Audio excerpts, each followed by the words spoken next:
Hello there, Ray here, and we have the second snapshot for the 1.15 versions of Minecraft Java. This one comes up with a lot of different changes, many of which actually are pretty technical, as we have some discontinued items getting removed from the game, as well as some new discontinued items being introduced. And we also have some indestructible block breaking methods also being removed from the game, and with many more changes. Now, they came out with a statement with this snapshot saying that they're going to go ahead and try to slow down the amount of stuff coming out per snapshot in order to really try to fix bugs as they come up in the snapshots.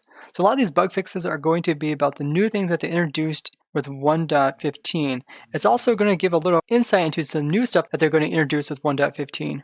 Because a lot of times when they're introducing new things in one part of the code, they see some problems also with that, which have to do with old stuff in the Minecraft.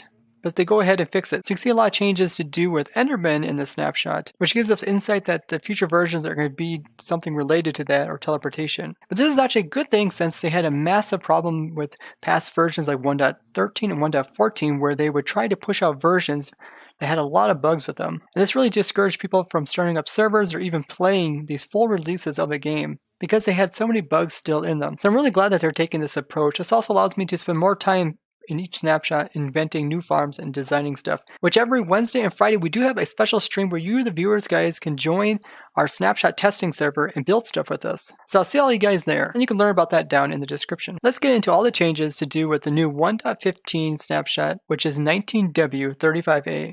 In the new snapshot, they made some smaller changes to bees, so now bees will try to avoid water. I did see a couple bees getting stuck like in water on that seagrass, kind of like you see other mobs do, but bees did not ever chase me into the water as you've seen in my last video. Now they probably also avoid like flowing water.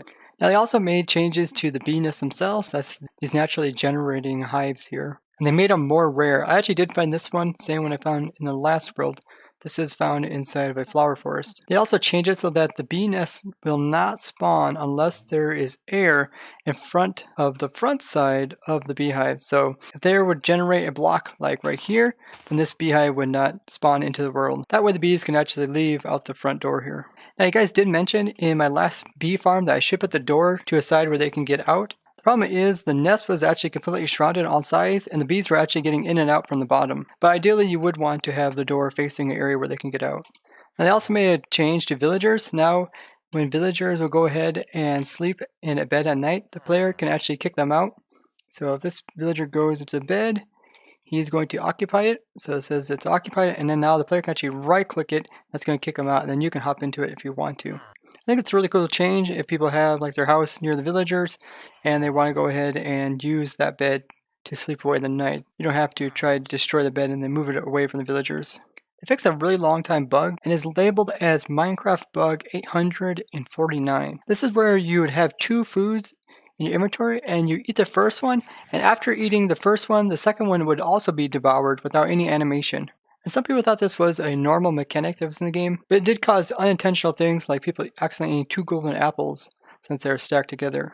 They also fixed some other problems to do with eating, where when you eat the honey bottle and then you would switch to a different inventory, it would actually create the empty bottle over top of a different item. This was causing that item to be deleted. There's also a similar bug that was actually causing items that could be consumed to be duplicated this way. Now with the new food added into Minecraft, the honey bottle, which is in the foodstuffs category, is now also need to be consumed in order to get the advancement, a balanced diet, where you have to eat everything that is edible even if it's not good for you. So now there is a total of 39 different things you have to eat in order to get this advancement. They fixed a few bugs to do with hardcore worlds, where clicking on the hardcore status when starting a new world wasn't always working, and also that the hardcore world wasn't getting deleted after you've died in it. They also fixed some stuff to do with when the player dies and the death screen. As you can see, it looks a little bit different as the chunks in the background aren't unloading and the screen is also not shaking. Now, as many of you guys know, at the end of my videos, I do a little funny way of saying goodbye, and for quite a few versions already, this bug has been present and has made some funny outros. If you guys want to see, you can check the outros of a lot of my videos. Now, after killing the Ender Dragon, you're given these entrance end portals, and one of the things they have changed is that they now made it so that you cannot use water to destroy these portals. Now, as many of you guys know, I do use these portals for quite a few different things, like making infinite amounts of bedrock. There's also wither cages, and we're using these to get to the world border of the end dimension on the Protech SMP server. What you used to be able to do is grab some water, and then you just need to place it up against something that is slightly smaller than a full block. And that cannot also be waterlogged. So something like a gate would have worked, and you do something like this, and then you would click up against this, and then it places the water over here. So I can kind of show you an illustration of how this would work. You click over here, and the water gets placed over here. But now they made it, as you can see, when I click up against this, water does not get placed over here, and it does not destroy this portal here. So stuff like my 4-block tree farm used this, as well as my wither rose farm. As you first destroy this portal, and then you put a wither inside of here, and the wither is contained inside of these bedrocks. But now that you cannot easily destroy the portal with water, it makes it a little bit harder, but it's still not impossible, as you can use other methods to break the portal, similar to breaking bedrock in survival. Now, if you guys are curious about how you can do that, I will put a playlist down in the description, which shows the ways you can still break them even now. They also remove the ability to use like lava or even a dispenser with liquids inside of it. So you put a button on that, and it tries to dispense it. Ends up just dropping it into this portal here instead of breaking the portal. Now, it's really unfortunate that they would remove this mechanic from the game, as it's not something people would accidentally do and cause them to destroy their portal. It only occurred from those people that kind of understood what they're doing and were trying to purposely destroy it. And I have discussed this before in the past with some Mojira moderators. At the time, I really didn't feel like it was something that needed to be fixed. Now, this also applies to other gateway portals as well as end portals. So here's the exit end portal, and you used to be able to click right here and destroy this block here. But you can no longer do that. Now, you can still use liquids to destroy another portal. So if I click right here, you can go ahead and remove it. Now, they also fix a couple different bugs to do with Endermen. So like when Endermen fall and land in water, they would teleport away and then die. Now they fix it so the Enderman, if it falls and hits the ground, it will die, even if it's inside of water. They fix it so the Enderman will no longer make the stirring sound when they just have been provoked by attack. They fix a bug to do with Endermen when you punch them. They sometimes look like they would vanish and then reappear in front of you, like they have teleported away and they came back very quickly. They also fix it so Enderman will no longer teleport to waterlogged blocks. And they fix Enderman's stirring sound doesn't play if the Enderman was spawned in less than 20 seconds ago. They also fix it so that Endermen who teleport away from projectiles won't teleport into water. There was a bug to do with banners not waving in the wind during certain time periods, and they have fixed this. They fix a bug to do with the armor indicator near the hotbar not appearing sometimes when you switch dimensions until a short period afterwards. They fixed a pretty old bug to do with when arrows were shot in the game, and then you would unload these, like by logging out and logging back in. The arrows would have little particles coming out of them. This could be player arrows or it could be mob arrows, and they went ahead and fixed that. Now, if you guys remember, there was a discontinued block that you could get in the game, which was a pumpkin that was enchanted. And you get this by making the pumpkins before they changed them in 1.13. They went ahead and fixed this. Let's see exactly how it's going to work. So if we put one carved pumpkin in there, we can go ahead and produce an enchanted carved pumpkin. So now you once again can do those tricks where you put cursive binding onto a pumpkin and put it onto some person's head by using a dispenser. Let's see if it works with like mending or anything else. Mending don't work.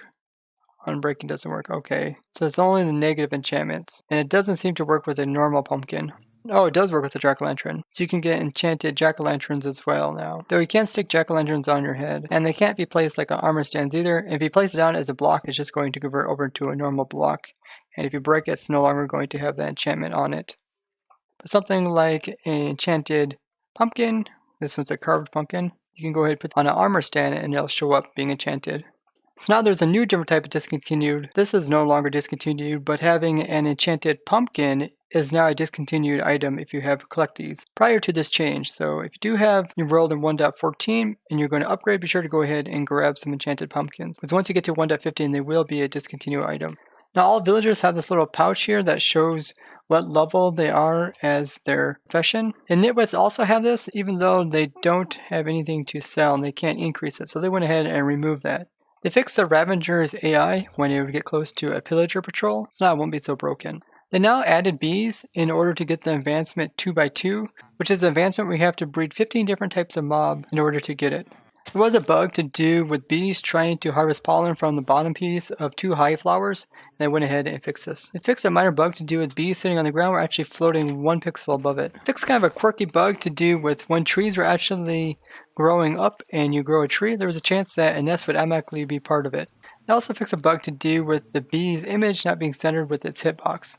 They changed it so that the beehives are now going to be flammable, so if you put fire near them, or if they catch on fire, they should burn up. We'll put a nest beside this as well, see if that burns.